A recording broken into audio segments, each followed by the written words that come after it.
And I can tell he's just the right person that we need to hear from. So Gray Michael Parsons, his ancestry is with the Machapunga and Hatteras people of Eastern Carolina, where the first contact between indigenous people on this continent and the English happened. And Gray is an author and a native rights activist. He was a water protector at Standing Rock in 2016, and I'm just really glad you're here.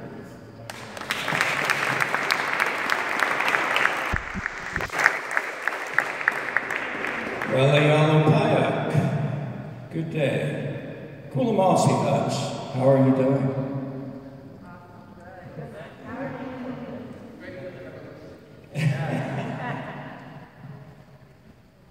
And to Kisku, on this day, Nulamasi Ta, I'm doing very well. Kenanawa Mudawanishi, thank you. Nowenchi Kanaga Wang Pink, Winini Takohu. My name is Greyhawk, and I'm of the people of the Turtle Clan, which may seem a little unusual in that you're dealing with a bird and a turtle, but names are given to us based on characteristics. How many of you have heard of Crazy Horse? Does anyone know what Crazy Horse looked like?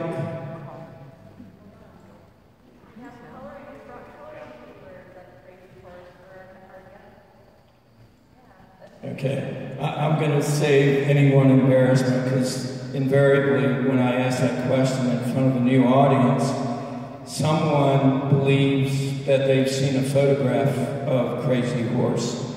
There was no such thing. He didn't allow it. Crazy Horse was Lakota. What do you think Crazy Horse's appearance was? What do you think he looked like?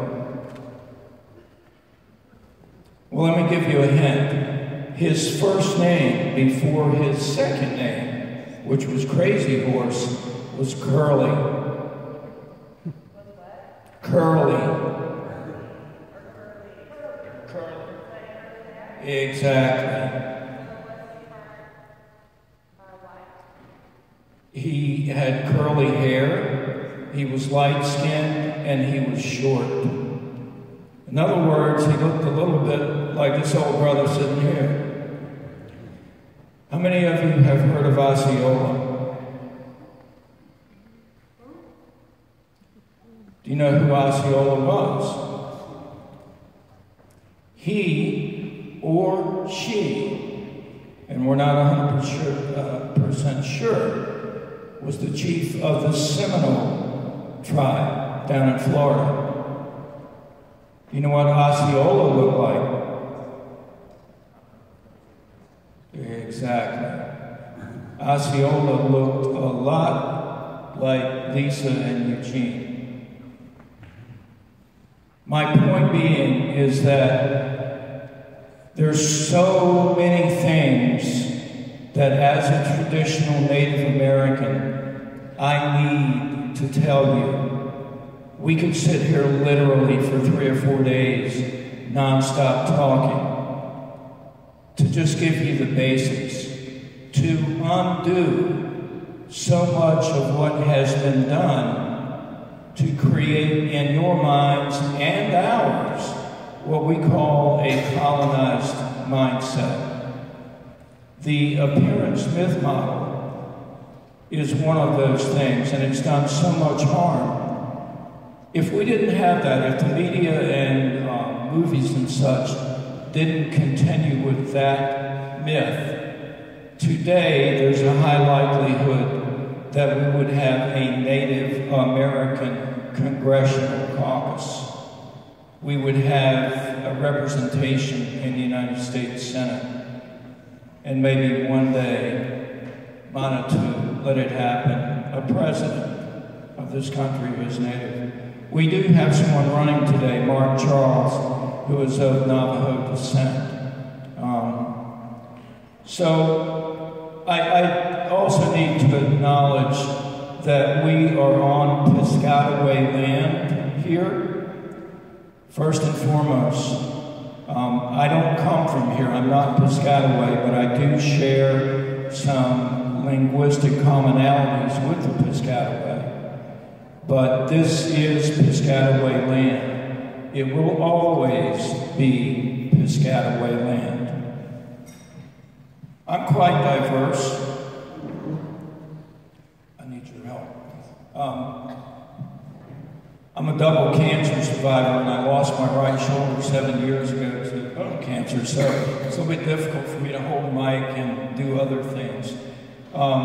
This is my book, and if you can see the cover of the book, that basically explains to you who I am, at least genetically. What I look like isn't necessarily who I come from, or who I represent, or how I live. And the reason I'm dwelling on this appearance thing is, if you think about it, it's innate in us. It's biologically driven initially. And there was a valid reason for that 10,000 years ago. Because if you saw one that didn't belong in your village, that was a sign of, at least you need to be suspicious. Now, today, clearly, that's no longer valid. So what do? We were gifted the gift from Creator of intellect. We have the capability of overriding that. But so many of us don't. So many of us use that initial visual to define and judge what that individual is before we even get within 100 feet of them. So, on my hand, I have a tattoo. You can't see it. It says Indigenous Earth Warrior. So, you know what that means. The way I spell indigenous is with U-S at the end, not O-U-S. The reason for that is that everybody on this planet is indigenous. Every single breathing human being is indigenous, not just to a particular place. Because look at us, we're all mixed today. This business of purity is absolute BS. We're all mixed. Indigenous is a mindset. Indigenous means that you are living in righteous relationship with creation and with humanity. Let me say that again. Indigeneity means that you are living in righteous, sustainable relationship with creation and with humanity. If you are indeed doing that to any reasonable degree, we can all get up and leave now. We do not even need to have this conversation that we're having right now. All that other stuff disappears. If you understand traditional principles of indigenous living, you understand that capitalism is in fact a sin.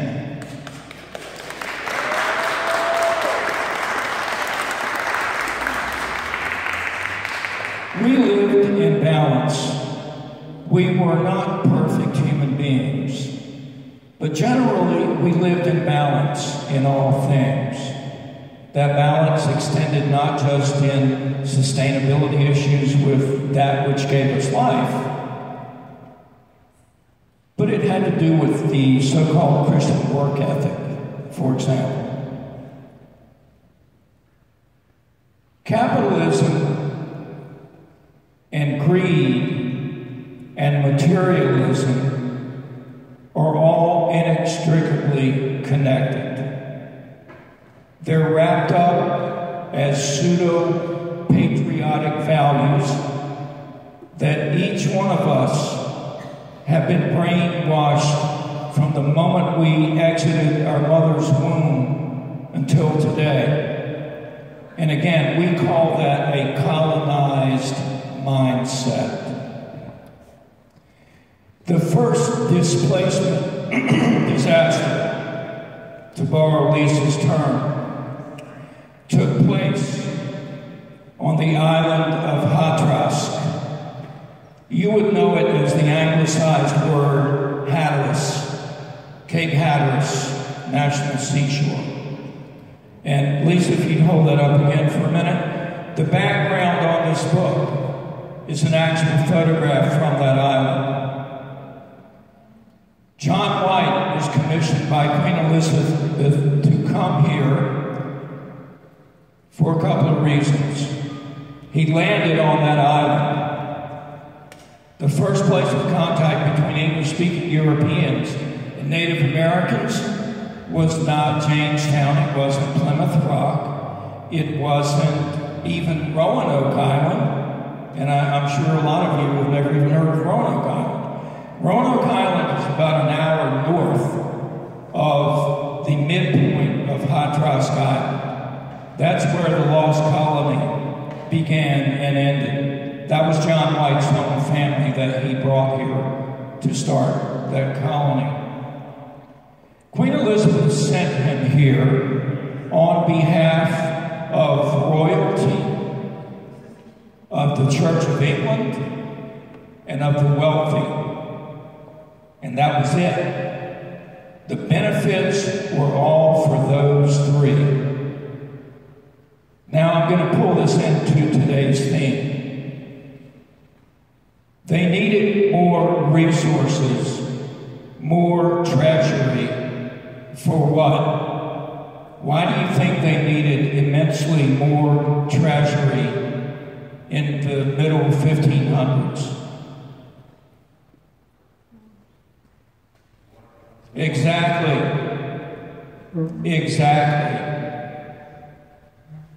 They were running out of resources and space, and they needed those resources.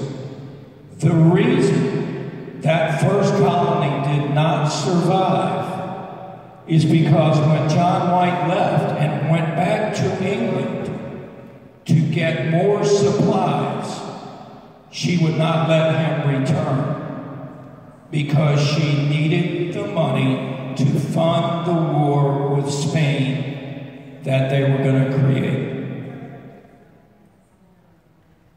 There's nothing new under the sun, is there? Is that any different than what we're doing today? That first act of imperialism took place on that island where my people greeted those people and largely took them in and took care of them until we realized what the real agenda was. And you know the rest of that story. It was immediate decimation. The percentage of blood that I have, which to those of us who know, is completely insignificant. It absolutely has no meaning to us. It does to the outside world. Anyone who stayed in that area had to intermarry. And you either married a white person or a black person, because that's what was there. And to maintain your culture, you had to take it underground. And that's what the Native woman on the cover of this book did. She took it underground. And she passed enough of it along in coded ways and coded language that I was able to get it as a child. And it was about to die out. And I can't tell you the number of people that I've met from that general geography. And we convene every year. It's a small group. Almost all of us have multiple siblings. And we're the only one who picked up that torch and is walking what we call the traditional good red road. Now, to me, that is nothing short of divine intervention.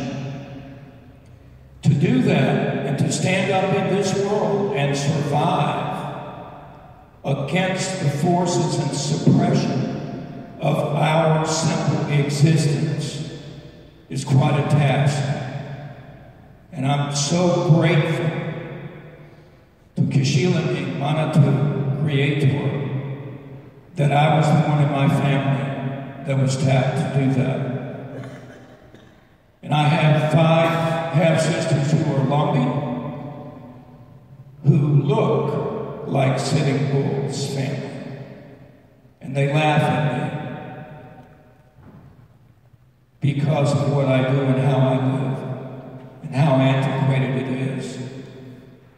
The bottom line is this: the only way humanity is going to survive, if it's going to survive long term, is to adopt that which exists in you, in your DNA memory.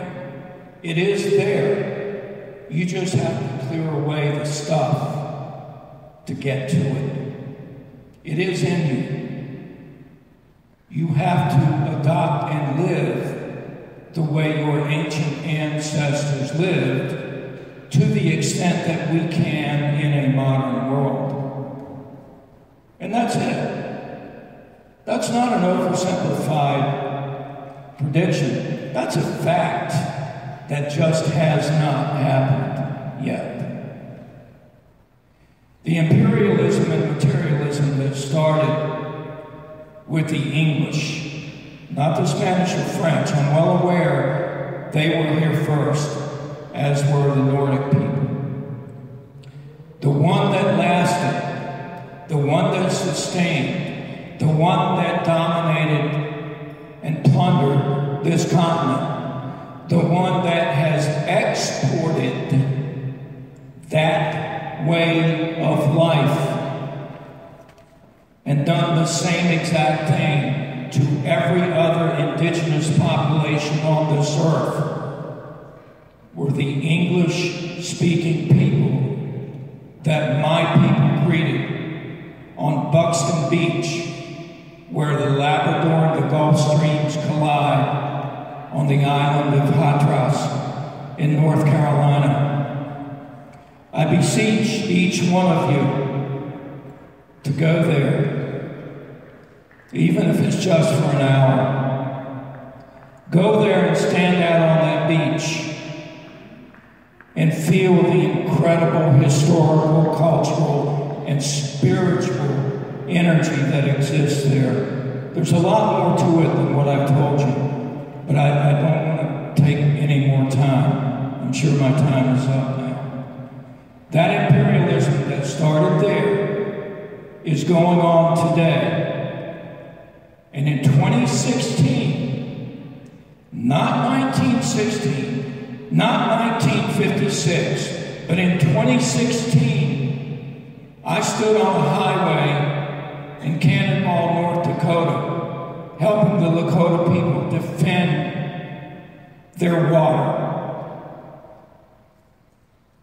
And everything that was done to us then was the same thing that I watched on TV in the 50s and the 60s that was being done to primarily black people in Alabama and Mississippi.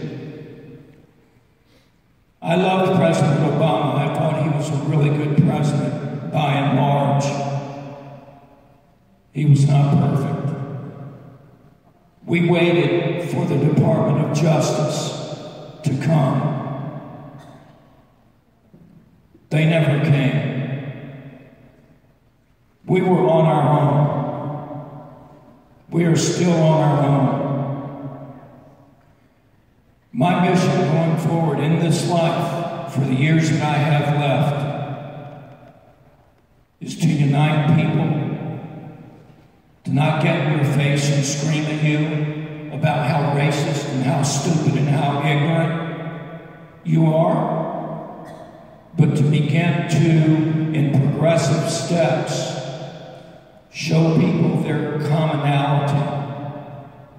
And the first mechanism I use for that is pleading with you to discover your own personal indigeneity.